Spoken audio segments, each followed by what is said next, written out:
Yeah, make all the demons quiet. Yeah, we were built to thrive. Yeah, I think that we've all had enough. What keeps you up at night? Yeah, make all the demons quiet. Yeah, we were built to thrive. Yeah, I think that we've all had enough.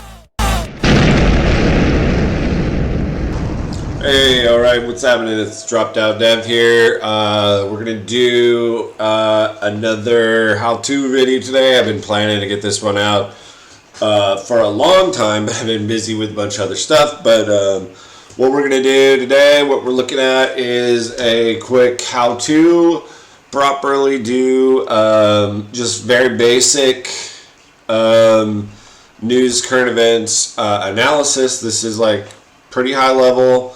But hopefully we can at least get, one or two ideas from this, and hopefully that'll help you just in your day-to-day and help you survive all the mess that's going on. We got like one example we're going to look at here. We're not going to go too in-depth, but we're going to try to touch on some basics and hopefully help you out here. So one thing, we're going to start with having a time to do this stuff. Everyone's got busy schedules. Everyone's got stuff going on. Even if you don't, you shouldn't be spending all day scrolling Facebook with this stuff. It will literally melt your brain and make you have a bad time. If we want people out there active, healthy, figuring stuff out, you need to spend your brain power creatively to fix shit, to work on stuff, to be proactive, and you cannot do that if you're totally focused on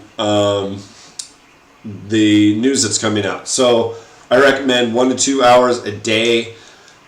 Try to not go beyond that. Obviously, we all do it. If there's major news, things happening, we all spend hours and hours and hours diving into that and just, watching it like a train wreck that you can't look away from.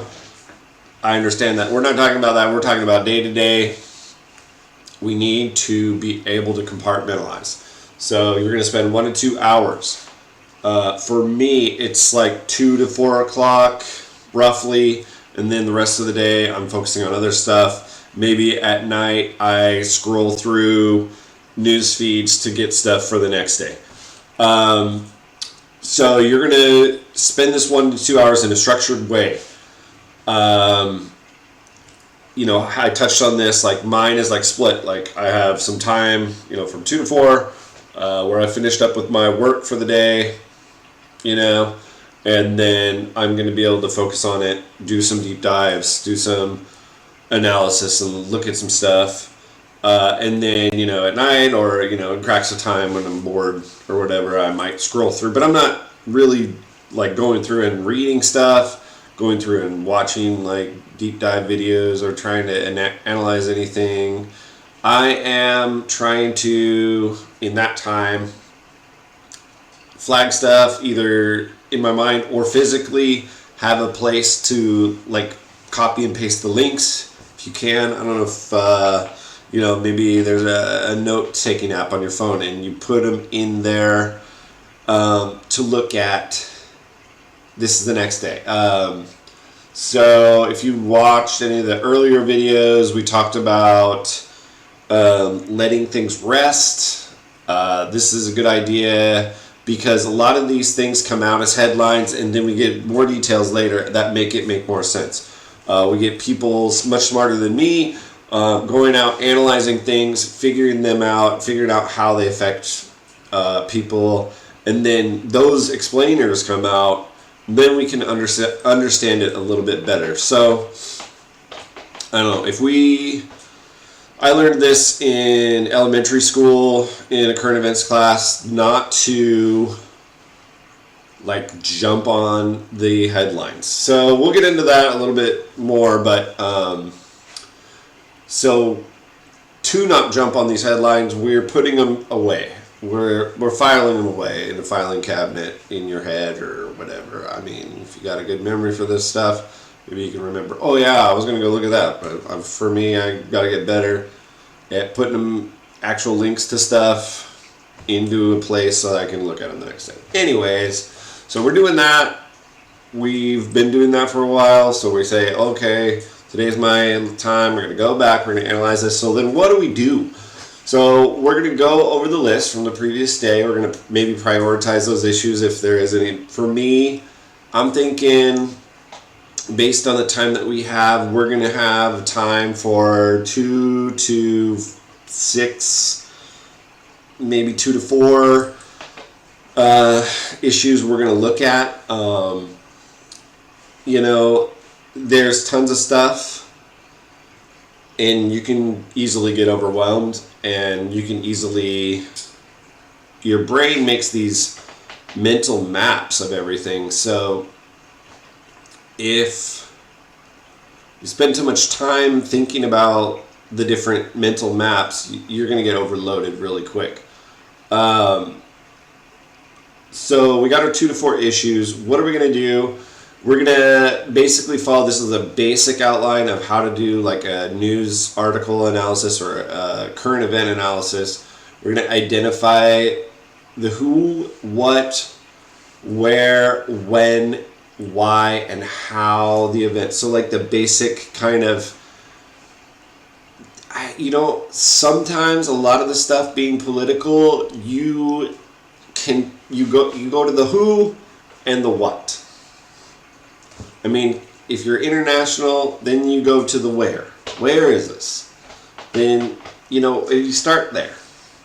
So a lot of this stuff, the articles I've been seeing that people are sharing and posting a lot, the what is like a one-line sentence in there, and the rest is kind of just speculation and fluff and a lot of like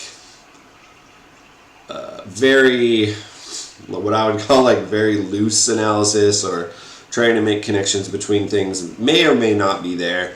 So you're looking for this 1 or 2 line sentence that says the what of the article, like what actually happened, without anybody's opinion of what happened. That's very important. Maybe we'll get to that. I like maybe a continuation of this would be like maybe some mental traps I've seen people kind of fall into when looking at this stuff. But anyways, we're going on with this. We're doing the who, what, where, when. I mean, this stuff's coming out blasting you every single minute of every day right now, so we know it's like current. Boom, boom, boom. Getting blasted. All right. Why? Now that gets a little muddy. I mean, we could probably do a whole video on the why on each one of these, but the why can be a very many things, and dependent on others. So yeah, I don't know. We have a lot to say on that. Maybe when we get to some examples, we can go through this again and see what we can kind of glean from these, and blah. How? Well, I'm dumbass did it. Anyways.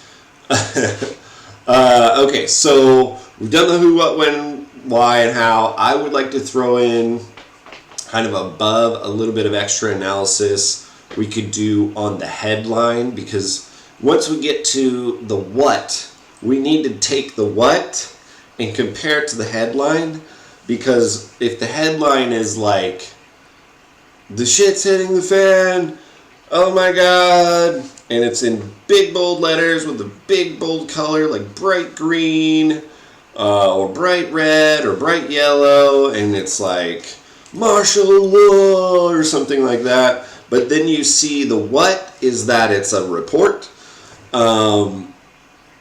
Then that should throw up kind of a red flag that maybe this article is like sensationalized or something. Throwing that out as an example, that's that's an example kind of from the how not to freak out video that we did. But I think that's very useful. Not looking at the headline really during this analysis process until you kind of compare those two things. Then that'll help us summarize the event. So if we've got our who and our what, we can do we can very quickly help people understand this and do a summary right then and there. The way the articles are coming through these days, like the what's very different, very small in the grand scheme of things, or very nuanced. This is just a brief and high level overview of what we're doing here. Where we talked to yesterday on stream, we got into a little bit more of like maybe a second look at some of these things. So in that stream, we talked about like propaganda and like operations, like propaganda operations. We analyzed some things and got some interesting information. That would be like looking at something like a second time. So this is like in that video we talked about that our analysis then was not high level, it was more deep. This is the high level. So anyways, that's probably not very useful. Anyways, so we're going on to number 3 here. We're going to evaluate the source. We're going to assess the credibility. So this is interesting. A couple news stories kind of come out yesterday, and the only article I could find was like D's News with a Z at the end, and it was like 1.5 paragraphs written by somebody, who knows. And then like the next was like Hindu Times, and not to throw shade on Hindu Times, but I don't know how credible those two sources are. So we can kind of see pretty quickly what kind of credibility these have, and if it's like a headline posted on social media, what are we going to do with that? If that's the source, we cannot really find the who, what, when, or why, or how. So that's basically trash, in my opinion. It's a headline. So all that we can do with that is go and try and search for facts based on the headline. So that's what you need to be doing. That might be out of order. That might be like first, because you wouldn't be able to do analysis without considering the source if it's something like that.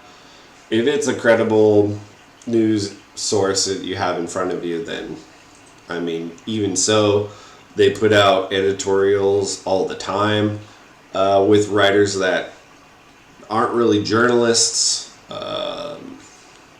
Who knows? Anyways, so for evaluate the source, we almost have to do that ahead of time depending on a couple factors, but we want to do that a little bit. Obviously, there's a few sources I think are very, very bad, well-known bad sources. That goes without saying these days. Anyways, we'll just move on. Consider multiple perspectives. I consider this to be very important, that we want to try to look at it, like from, if it's, maybe we'll go on an example here, but yeah, we want to consider it from different angles. That's pretty easy to do. We also want to try to poke holes in it. And that's the next one. We want to question the information. Like, does it sound right? Is this even possible? There's, I believe, and I'm not from the military or anything, but there's like, when they do information analysis, there's like categories that they put them in. Like Bo the 5th column had a really great video about some of this stuff. back when the not too distant past. But basically, there's different levels that you put this stuff at. Like plausible, that's very low. That's like, is it plausible that the moon will break apart and fall into the earth and we'll find out that it's cheese inside? I mean, no, but I don't know. I'm just saying, like, it's plausible. It's pretty far-fetched is what that one means. And, like, possible might be a little bit higher, a little bit more confident in that one. And then likely, that might be even higher where you're, like, pretty darn sure, 80 to 90%, and then you're like, confirmed is like a fact that you can verify. Even so, you can always go back on those and reevaluate them at any time. So we have to question these things and people's actions and these events, based on how easy is it to poke holes in this stuff, and how easy is it to find, inaccuracies and things that don't sound right and make sense and all that stuff. And that's all part of being like a critical thinker. And that's what we really want to be, is like critical thinking. It's even valuable to do the stuff on, on our own side, things that come out that are from our own side. We need to question them also to try and understand maybe what's motivations are going on, and like what different behind the scenes things that they could be working on, or we could help out with, or we could do this to try and help people understand. That's one of the goals here, is to we want to lower the temperature in the room so that we can plan a little bit better. So we have to know when these things are going on so we can help, basically. And then we want to connect it to broader issues. So that is, nothing happens in a vacuum. So everything's connected to something else. And it's all, where the butterfly flaps over here, and then the Chinese dollar goes up over there. And then,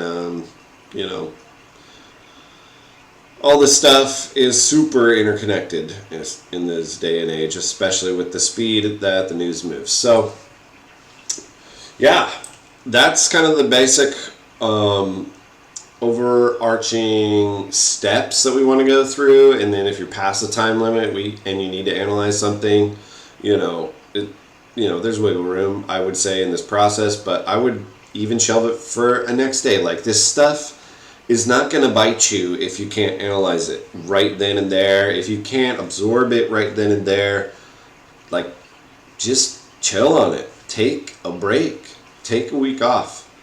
I know it's scary right now, but it's worth it. It's worth it to your health and your brain to, come back when you can deal with it. Circle back to these ideas. You don't have to file everything away. By the time you get back, things will have shaken out, and you'll have even an easier time of understanding what's going on. Hopefully. This is all hopeful. So here, don't let the headlines be the only news source. So as you're scrolling through your social media and stuff, don't let those headlines that 5501 puts out be your only news source. You need to get comfortable with a few different news sources and go into this stuff with smart people. Don't let the cable news networks be your only news source either. Find your voices that you like. There's tons. I can recommend a few. Heather Cox Richardson. Very smart analysis on news, politics, and history. And there's a ton more. I like Majority Report. They're a little bit farther left than a lot of people, that's fine. And then there's a lot of offshoots just from being in that zone that you can meet, and then you get introduced to more and more people through, watching different streams and things, and you can sort of grow your information source. Once you dive into a few of those, find different people you like. I also really like Gaslit Nation, which it's made by a gal named Andrea Chalupa. She's a Ukrainian American whose parents were in concentration camps and escaped and survived and immigrated to the U.S. She's a fascinating person, very smart. I believe she's a journalist and filmmaker. She's got good analysis. Belle of the Fifth Column and her team is fantastic analysis and community support, network information, just everything is top notch from Belle of the Fifth Column. And with a really human slant. So I always encourage people to check her out. But you'll just find your people. They don't have to be the same as mine. They don't have to be anywhere near mine. I don't care. Just get some good, well thought out analysis. Make sure all those people that I mentioned, none of them punch down or punch left. They all either frame almost everything they say as either, punching as resistance against authoritarianism and punching up, or they just don't say anything. If they can't say anything nice, they don't say anything at all, generally. I may cut that out. I don't know if that's important. Well, maybe that'll go into a different video. Okay, some bonus stuff. What I do, and this is a dumb thing that I do, I check Flight Tracker a couple times a day, and I look and see what military flights are going on. Don't get too serious about it because, it's all just flights going around. We don't know anything about anything. But you can see trends over time. You can see interesting flights. That's kind of can tie into current events of people going different places for meetings and things like that. So cool. Try that. You can see if the news copters are over the protests that your friends are at or whatever. You can check interesting areas on Google Maps. This might be interesting if you want to know where train depots are that can drop off a lot of things, and stage different things. You might want to know that where your area is. You might want to know if you're looking at current events and the world events. You might want to know where these cities are that they're talking about that Russia might be enhancing their bases at or something like that. Check Google Maps. It's interesting. But don't spend all day doing it, but check it out. Spend some time doing some thought experiments from the other side's point of view. This is important to do. You can set up kind of some mental models in your head of okay, if, let's say, I went into this on stream yesterday, but just briefly go into it again, but let's say that, if the administration was deep Russian assets, they might be thinking about doing this, this, and this for this, and this reasons, but if they were just dumbass, greedy assholes, they might be doing this other 5 things. And you can kind of see maybe over time, what plays out if that sort of tracks into what you're thinking. In one of those mental models, that might give you a little bit of an insight into some of these events and things that are going on. So I recommend doing that. There's a few different camps on the right and in the administration, and they're sort of working together right now, but so you might have a few different kind of camps that these people kind of fit into, but for the most part, they're kind of like all coalesced around bringing around this authoritarian regime here. So it's not too hard to suss out. Plus, they tell you everything they want to do, and then they do it. So you know ahead basically all the things we want to do. And yeah, so spend some time thinking about that. Not a ton of time, because that's pretty fucking dark shit. But, a little bit. Anyways, okay, so, gosh, what are we at here? 25 minutes. So I want to go through this briefly. We will probably do, like, a brief who, what on these, and then we will summarize it, and then we might evaluate the source. I don't know. But basically, I've chosen like this one event from kind of last night, and I've hinted at how it came to me. But basically, the headline was like a 5501 social media post that was like, Republicans vote to allow U.S. citizens to be deported, and I was like, what? That's like very boom. That's like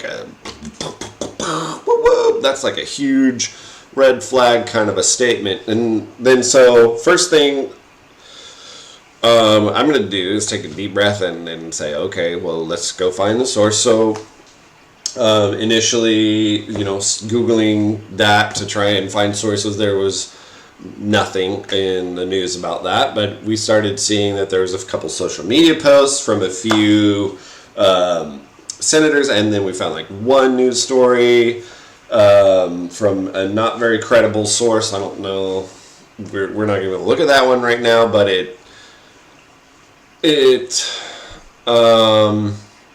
well, we'll just do the analysis here, and then we'll see. So that sets up the story here. So we've got our articles here, and we're going to try and do an analysis here. Using our steps here, we're going to identify the W. So the who. So let's go through this. During Judiciary Committee meeting. So House Judiciary Committee. So that's one of the who's here. House Judiciary Committee. And then we have Democrats. So we have a couple who's here. We have a couple who's Democrats. Okay, so then it talks about exactly who. So Pramila Jayapal is a Democrat from Washington State, sought to make clear Immigration and Customs Enforcement cannot detain U.S. citizens. So what it sounds like she did is she, I already know this, but she put an amendment into a hearing where they're planning out like the budgets and things for ICE to do its job. So that's what the committee does. The committee is made up by Democrats and Republicans, and they decide how much money they get paid, and they try to help get the policies and everything all set up on how the departments are going to be run. That's their job. So she, and sounds like she's backed up by a few other Democratic members, put forth some wording to protect people. That's their job, and I think, yeah, great. That's good. That's what they're supposed to be doing. So that's the who and the what. So we have basically gotten enough to summarize the events right there. Oh yeah, I guess we could say that that amendment didn't make it. It didn't pass. That's probably mostly due to the fact that the committee has more Republicans than Democrats, and they put it to a vote, and it didn't have enough votes. So from our initial 5501 post that said whatever it said, very inflammatory thing. To this, we have kind of a little mismatch here. So that, I mean, we're jumping ahead a little bit, but we already summarized the events. Committee, amendment, didn't pass. Great. So we've got the facts out of this. We've, held it up against at least that social media post, and then we'll hold it up against this. It says Republicans vote against moving to stop ICE deportations. So that's, I mean, it doesn't really help us understand, but it's not like too far off. Yeah, they didn't vote for her. They are dicks. And then if we go to Politico, another article about this, it says House Judiciary approves proposal to boost immigration enforcement in Trump's mega bill. This might be slightly different, but this is still talking about like the overarching process that they're going through is to plan out the enforcement of through ICE of all these things, and it shows like what Jim Jordan and what's his name, blah blah blah, blanking right now. Anyways, it's interesting picture. I'm like, it shows like they're saying it's like a bipartisan thing, and they're being very like, I don't know. They're like, it's all very bipartisan. This one kind of like says, kind of like normalizes the whole thing.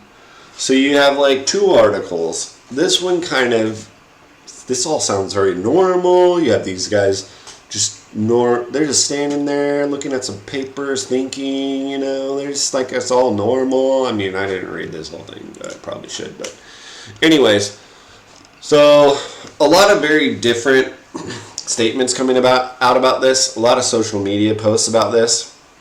I won't get into, some of the things that I think may be going on behind the scenes on this one, but I think it's really interesting in our context of trying to analyze this, because we have a lot of subtlety in the facts and a lot of interesting ways that the story is being portrayed and used. So I think for our purpose here of trying to do a how-to, it's like a really good example of different ways that you'll see the stuff. I mean, there's tools out there, even like my browser. I use a Brave browser. If I go to news on politics, if I go here, like my browser even has like a news from the right and news from the left kind of a thing, where I can kind of like get some different perspectives here just by doing that. And then there's other tools like what is it, Ground News. It does some more fancy stuff and things to kind of help you. I wouldn't use that specifically. I would also use this manual process and those tools to help kind of like make your analysis even easier and even better. But anyways, I digress. On this video so far, we've gone through the 6 steps to do some news and current event analysis. I think in a very like structured way that helps you understand it and like make sense of it and use it. That's the important thing. We're not just trying to like make sense of stuff for our own good. We want to use this. We want to put it into action. We want to put it into plans, even if that's just helping your friends and family like understand this stuff. You'll be more informed, and you'll be less overwhelmed and feel less like scared and depressed. I hope that's the goal anyways. I think we can achieve it if we stick to like some kind of basic steps, and maybe we refine these over time or whatever, what have you. But this video is getting a little bit long here, so I'm gonna cut it. And yeah, thanks for watching. Look forward to doing more of these in the future. All right, and remember, though the storm is howling, we go forward till the end.